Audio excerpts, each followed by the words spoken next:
Hello everyone. In this video I'm going to discuss Bentinck Resolution of 1835. So let's start. He is Lord William Bentinck, the first Governor General of India. Lord William Bentinck, Governor General of India from 1833-1835, a hardcore utilitarian, almost wholly endorsed Macaulay's Minute. William Bentinck ने Macaulay के जो minute था उसको बहुत endorse किया, उसको बहुत ज़्यादा सराहा. During his tenure, the Charter Act 1833 was passed in England, according to which no native of India should be disabled from holding any place, employment on the basis of religion, place of birth, descent or colors. Lord William Bentinck accepted Macaulay's Minute or opinion towards the language of education for India.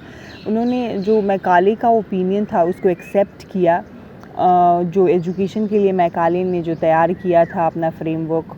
On 7th March 1835, the Minute of Lord Macaulay was passed a resolution by the Governor General.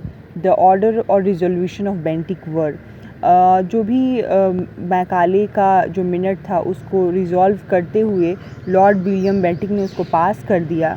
इसमें जो main चीज़ें थी वो थी promotion of English literature and science among the natives of India. मतलब promotion करो European literature का and science का नेटिव इंडियंस के पास. ऑल्सो इसने ये भी बात की कि यहाँ पे जितने भी फ़ंड होंगे वो सारे फ़ंड इंग्लिश एजुकेशन में लगेगा और कहीं नहीं लगेगा. इसका मतलब ये कहना था कि जो ओरिएंटल स्कूल्स थे, जो ओरिएंटल वर्क्स थे, उस पे ये कोई पैसा और कोई फ़ंड नहीं देंगे ये लोग. ही ऑल्सो सेज दैट इनका जो है कोई वैसा इरादा नहीं है, no intention to abolish native learning institutions. ये किसी भी नेटिव लर्निंग इंस्टीट्यूशन को बंद नहीं करना चाहते थे, लेकिन बिना फ़ंड का चलेगा कैसे? जब ये फ़ंड नहीं देंगे तो ऑब्वियसली वो बंद हो जाएगा. He also said that medium of instruction जो है वो इंग्लिश होगा, जिस पे इन्होंने बहुत ज़्यादा एम्फेसाइज़ किया. As a result of resolution there were established Jila schools in the principal town of the presidencies where literature and science were taught through the medium of English. Jila schools बहुत सारे establish कर दिए गए town में जहाँ पे medium of instruction जो था वो English होता था. And the policy of Lord William Bentinck in the field of higher education made obstacles to invest any expenditure on vernacular teaching. जो इसके एजुकेशन पे जो इसका प्लान था उसने बहुत सारे प्रॉब्लम खड़ा कर दिए. जो वर्नाकुलर टीचिंग थे, जो अदर इंडियन लैंग्वेजेस में जो पढ़ाइयाँ होती थी, उनको कोई एक्सपेंडिचर ही नहीं मिल पाया. As a result of this policy in the government vernacular schools the use of vernacular language as a medium of instruction was prohibited. And इसकी वजह से जो वर्नाकुलर लैंग्वेज में जो लोग इंस्ट्रक्शन देते थे उसको प्रोहिबिट कर दिया गया.